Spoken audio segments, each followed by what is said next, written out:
Today's video is going to focus on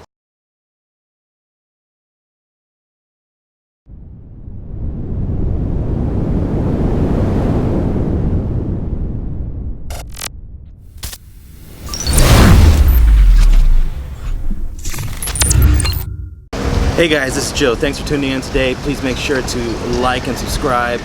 Give it a big thumbs up, helps out the algorithm. And check me out on my other social media platforms, Instagram, Facebook, LinkedIn, Pinterest, and of course YouTube. And if you wish to retain my services as a tour guide, please check me out at www.masoratravel.com. Coming to you from the city of Jaffa, 4,000-year-old port city, absolutely amazing, one of the oldest port cities on the face of the planet. Behind me is the remains of an ancient Egyptian fortress, one of the largest Egyptian fortresses, if not the largest Egyptian fortress found outside of the land of Egypt. Behind us we have a replica of a gate from the time of Ramses II. This fortress stood for over 300 years and is evidence of Egyptian dominance in the land of Canaan in the period between the patriarchs and the Exodus. Most everyone today has heard of the story of the Trojan Horse. But what if I were to tell you that a similar story happened in the city of Jaffa just under 3,500 years ago? After fighting to a 10-year stalemate with the independent city of Troy, the Greeks burnt their camp and pretended to sail back to the island of Tenedos under the cover of nightfall. According to Homer, writing some 500 years after the event, before the Greeks boarded their boats, they constructed a large wooden gift horse bearing the inscription, or at least the English translation of it, "For their return home, the Greeks dedicate this offering to Athena." They also abandoned a soldier, abandoned with quotation marks, to be able to light a signal beacon for the Greek armies.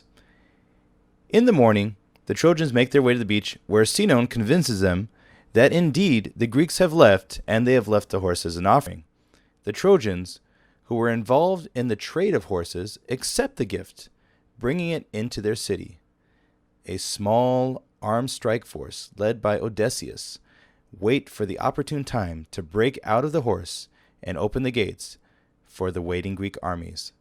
This deceit culminates with the sack of Troy. Most scholars accept the city of Troy as historic, as well as the sack of that city.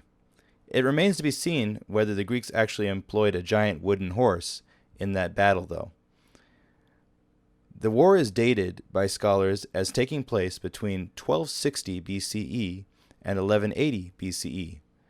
Whether the event took place or not, the story has nonetheless become the epitome of subterfuge in warfare. However, based on a papyrus dating from the Ramsesite period, it should not be considered the original act of deceit. In fact, the story of the taking of Jaffa predates the time frame of the Trojan Horse by about 200 years. The Egyptians, under the command of Djehuty, are unable to take the city. The Canaanites at the time were rebelling against the Egyptians. Djehuty came up with a ruse.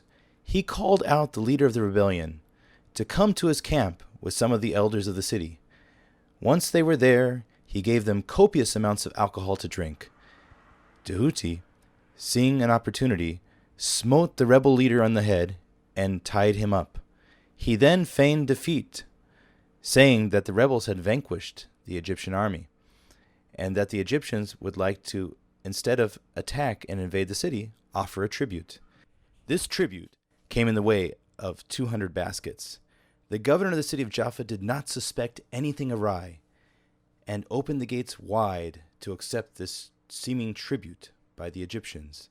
However, these baskets contained Egyptian soldiers armed to the teeth.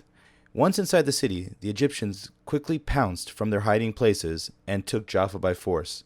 Djehuty sent word back to Pharaoh, saying that the city was now conquered and that he should send men to collect slaves.